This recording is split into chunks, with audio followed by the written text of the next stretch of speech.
συστήματα άμεσης δημοκρατίας, αυτοδιαχείρισης. Υπάρχει ακόμα τελευταία πριν από ένα μήνα διάβαζα στο Σικάγο, για να σας δώσω ένα παράδειγμα, στο Σικάγο, ο Δήμος εκεί του Σικάγου, στην καρδιά της Αμερικής, του καπιταλισμού και της παγκοσμιοποίησης, αποφάσισε ότι τα 20% του προπολογισμού του Δημοτικού Συμβουλίου θα το αποφασίζει ο Δήμος. Είναι σημαντικό και αυτό. Κι όμως δεν... Δηλαδή μαζεύονται οι πολίτες και λένε από τα 20 εκατομμύρια που έχουμε, τα τόσα εκατομμύρια θα αποφασίσουμε εμείς που θα πάνε. Υπήρχαν αντιρρήσεις ότι που θα πάνε αυτά τα λεφτά στην αρχή και τα λοιπά, και όμως υπήρξαν προτάσεις φοβερές. Υπάρχει ένα άλλο παράδειγμα μέσα στην καρδιά της Ευρώπης. Όχι άμεσης δημοκρατίας, αλλά που εφαρμόζει θεσμούς που επιτρέπουν τις συνελεύσεις και τα δημοψηφίσματα. Τοπικά, περιφερειακά και γενικά. Είναι η Ελβετία, που είναι από τα πιο ανεπτυγμένα κράτη της Ιφιλίου. Ισχυρότατο κράτος. Οικονομικά, πολιτικά, οτιδήποτε. Έχει ακριβούς θεσμούς, όχι αυτούς τους πλήρως θεσμούς της Αθηναϊκής Δημοκρατίας, αλλά κάνουν συνελεύσεις σε καντόνια εκεί πέρα σε περιοχές και έχουν δημοψηφίσματα. Μπορεί να βρεθεί τρόπος, δηλαδή το να πούμε ότι δεν θα μας αφήσουν, δεν θα μας κάνουν, είναι εκ των προτέρων σαν να καταδικάζουν και να μην θέλουμε να κάνουμε κάτι. Το θέμα είναι θέλουμε να κάνουμε και όχι να υποθέτουμε αν θα το κάνουμε κτλ. Εγώ πιστεύω ότι πρέπει εκεί ξεκινάει. Το βασικό είναι εκεί, να αποφασίσουμε εμείς ότι θέλουμε αυτό, το τι θέλουμε τέλος πάντων. Διότι σε αυτή τη χώρα είμαστε έτσι και έτσι. Και αυτό και το ένα και το άλλο και τα λοιπά. Δεν είμαστε ξεκάθαροι και γι' αυτό την πληρώνουμε. Και θα την πληρώσουμε ακόμα χειρότερα. Πρέπει να ξεκαθαρίσουμε τι θέλουμε. Πρέπει να ξεκαθαρίσουμε τι θέλουμε ως κοινωνία. Και πού πάμε. Και τον άλλο κόσμο που βρέθηκε και προηγουμένως. Βασικά όμως πράγματα πρέπει να ξεκαθαριστούν. Τι θέλουμε ως κοινωνία. Το έτσι και το αλλιώς, το ήξεις αφήξεις, τέλειωσε πια. Το πληρώνουμε και το βλέπουμε. Αν πιστεύετε ότι θα μείνουν τα πράγματα όπως έχουν ακόμη, είναι κάτι στέκεται, αλλά μέχρι πότε θα στέκεται αυτό το πράγμα. Πιστεύω λοιπόν πρέπει να αποφασίσουμε, το θέλουμε αυτό. Και από τη στιγμή που το θέλουμε, προχωράμε και βρίσκουμε τρόπους να το κάνουμε. Δεν υπάρχει άλλος τρόπος. Είναι μονόδρομος, για να χρησιμοποιήσω κι εγώ μια επίκαιρη λέξη. Προσωπικά πιστεύω ότι προκύπτουν ερωτήματα τα οποία είναι δύσκολο να απαντηθούν. Είναι δύσκολο να απαντηθούν γιατί είναι βήματα πιο πέρα από τη σκέψη που μπορούμε να κάνουμε σήμερα. Το ζητούμενο για μένα είναι αν θέλουμε, αν μπορούμε να αποφασίσουμε ότι θα είμαστε πολίτες συμμέτοχοι, να μετέχουμε σε όλες τις διαδικασίες. Δεν είναι τυχαίο που ας πούμε το μνημόνιο 1 ή το μνημόνιο 2 δεν το κατεβάζουν σε μια δημοψηφισματική διαδικασία. Έτσι θα αποφασίσουν οι λίγοι για μας. Δεν μπορούν να κάνουν δημοψήφισμα. Θα ξεκινήσουμε από εκεί. Σε ό,τι αφορά την κρίση του πολίτη, αν έχει τη δυνατότητα. Το πιο σύντομο ανέκδοτο σε αυτή τη χώρα σήμερα, φαντάζομαι και σε άλλες χώρες, είναι ανεξάρτητη ελληνική δικαιοσύνη. Δεν είναι ούτε ανεξάρτητη και αλλαδώνεται. Και επηρεάζεται και χρηματίζεται. Όταν ο κορυφαίος θεσμός για μένα, η δικαιοσύνη, στην οποία δεν μετέχουμε, δεν είναι ανεξάρτητος, δεν αποφασίζει δίκαια, τότε είναι ένα ερέθισμα για μας να αποφασίσουμε να συμμετέχουμε.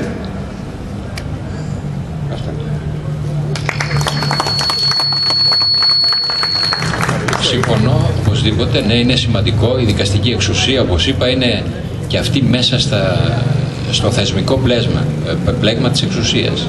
Και στη χώρα αυτή, κακώς λέμε η δικαιοσύνη και τα λοιπά, υπουργός δικαιοσύνης. Υπάρχει δικαστική εξουσία, αλλά δεν υπάρχει δικαιοσύνη.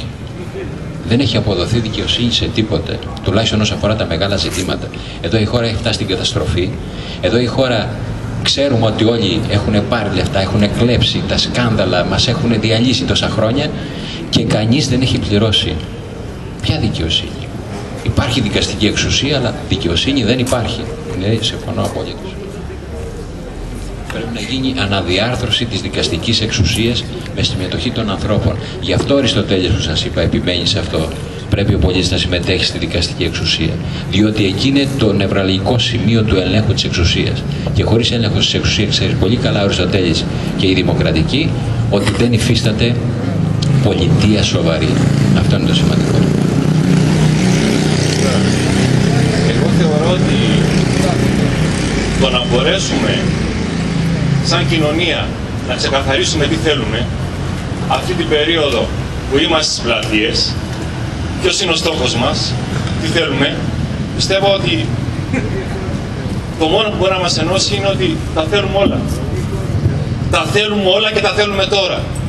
Και γιατί τα θέλουμε όλα? Γιατί ακριβώς τόσα χρόνια μας έχουν στερήσει τη ζωή. Έχει κυριαρχήσει η βαρβαρότητα, ο θάνατος, η εξαθλίωση, η φτώχεια, η ανεργία. Δεν πιστεύω ότι ήρθαμε σε αυτή τη ζωή για να είμαστε σκλάβοι, για να είμαστε υπήκοοι. Δεν νομίζω. Και κάθε 4 χρόνια να είμαστε πολίτες.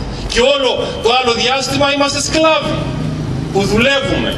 Και πού πάει ο κοινωνικός μας πλούτος, αυτό που παράγουμε, για να το παίρνουν και να το εκμεταλλεύονται οι λίγοι. Άρα λοιπόν, για μένα η άμεση δημοκρατία είναι το σπέρμα. Γιατί πραγματικά με γονιμοποιεί για ποια κοινωνία θέλω να παλέψω και για να αγωνιστώ. Γιατί η άμεση δημοκρατία είναι ακριβώς ότι όλοι πρέπει να συμμετέχουμε στους θεσμούς της κοινωνίας που θέλουμε να χτίσουμε.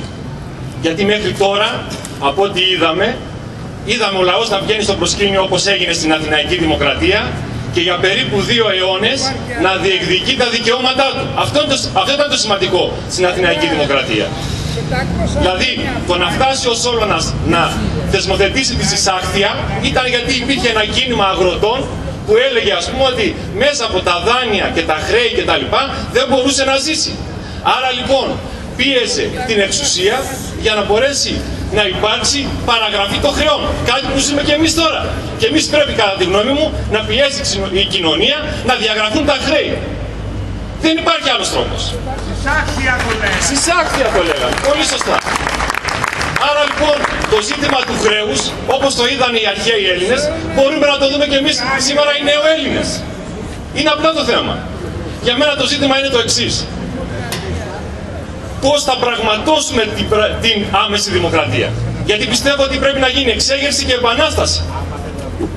Για να μπορέσουμε να ανατρέψουμε ένα σύστημα που σκορπά το θάνατο, όπως είναι ο καπιταλισμός, θα πρέπει να συγκρουστούμε μαζί του. Και πιστεύω ότι θα πρέπει να ασκήσουμε και βία. Όχι γιατί τι θέλουμε τη βία, αλλά γιατί η βία του κράτους θα ασκηθεί πάνω μας.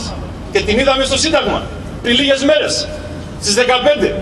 Εκεί είδαμε ότι συγκινητά το κράτος ήθελε να διαλύσει τη συνέλευση της πλατείας του Συντάγματος. Δεν το πέτυχε. Το αντίθετο μάλιστα. Εγώ πιστεύω ότι συσπήρωσε τον κόσμο. Και όχι μόνο το συσπήρωσε, αλλά τώρα ξέρει και τι θα γίνει, ας πούμε, στις 28, στην άλλη γενική απεργία της ΓΕΣΕ. Γιατί τώρα πια θα έχει αναπτύξει και εμπειρία, θα ξέρει τι έχει να αντιμετωπίσει. Γιατί ακριβώς όταν, ας πούμε, σκορπάς για ένα χημικό πόλεμο και θέλεις να διαλύσεις εδώ και τώρα τις συνελεύσεις των ανθρώπων, γιατί αυτή είναι η δημοκρατία, αυτοί οι άνθρωποι όμως έχουν συνειδήσεις. Μπορεί να μην έχουν τα όπλα, αλλά έχουν την ψυχή και την καρδιά.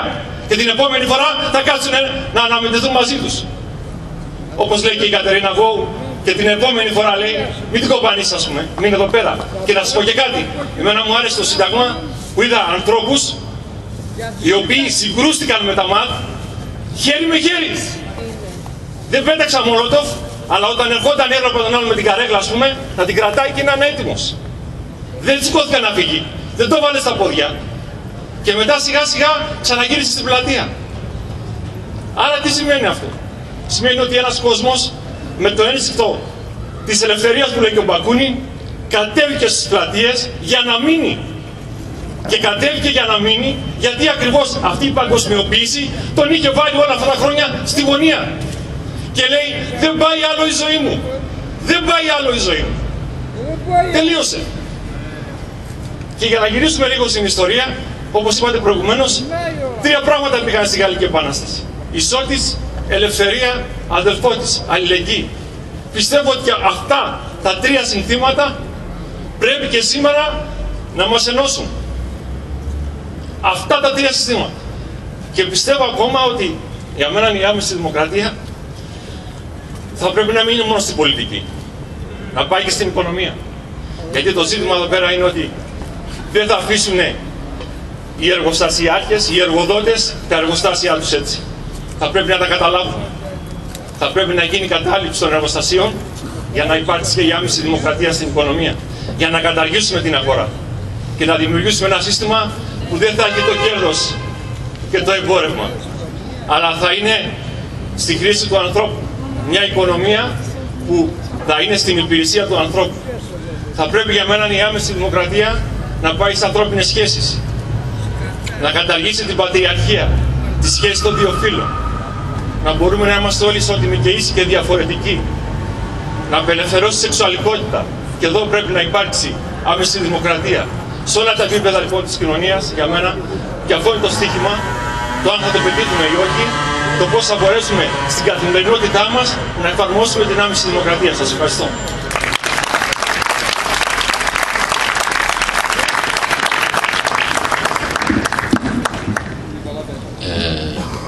Εγώ πιστεύω ότι κυρίως αυτό που μπορεί να συσπηρώσει τον κόσμο αυτή τη στιγμή είναι τα αιτήματα της πολιτικής ισότητας. Προσωπικώς είμαι και υπέρ της οικονομικής ισότητας, αλλά νομίζω είναι μεταδημοκρατικό πρόβλημα.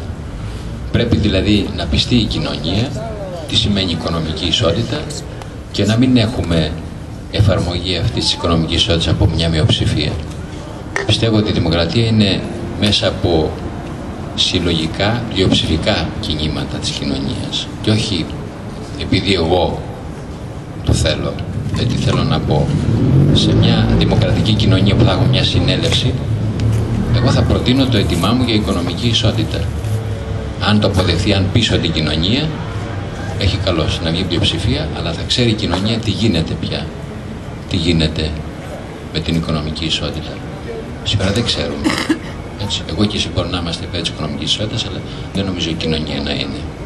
Αυτό λοιπόν που προέχει και βάζουμε ως αίτημα για να μην αποπροσανατολιστούμε, ως στρατηγική τακτική αν θέλετε, είναι η πολιτική ισότητα.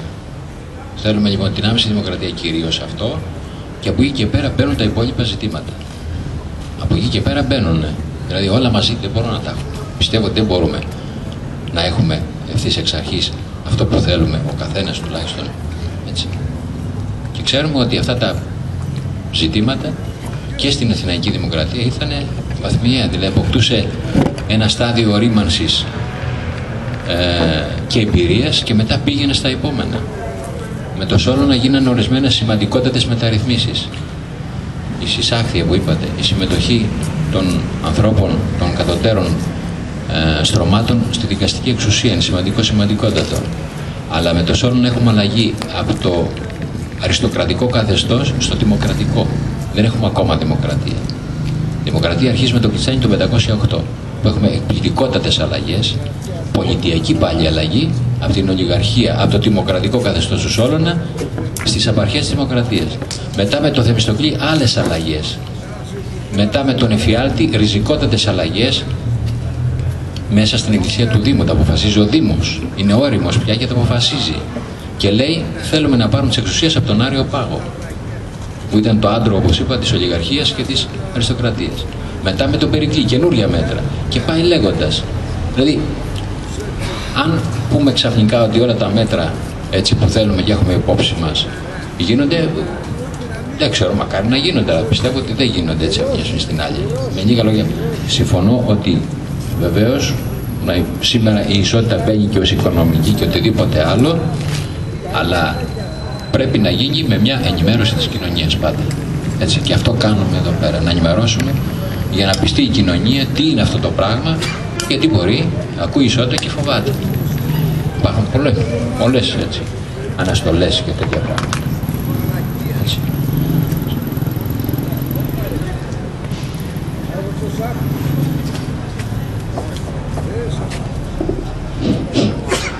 Πολιτική ισότητα, κύριε καθηγητά. Συμφωνώ απόλυτα. Συμφωνώ απόλυτα. Ας ξεκινήσουμε από εδώ, από την πολιτική ισότητα. Δημοκρατία. Συνέλευση του λαού. Εκκλησία του Δήμου. Γίνεται εκκλησία του Δήμου λοιπόν προχθές στην Αθήνα, ήσασταν εκεί νομίζω.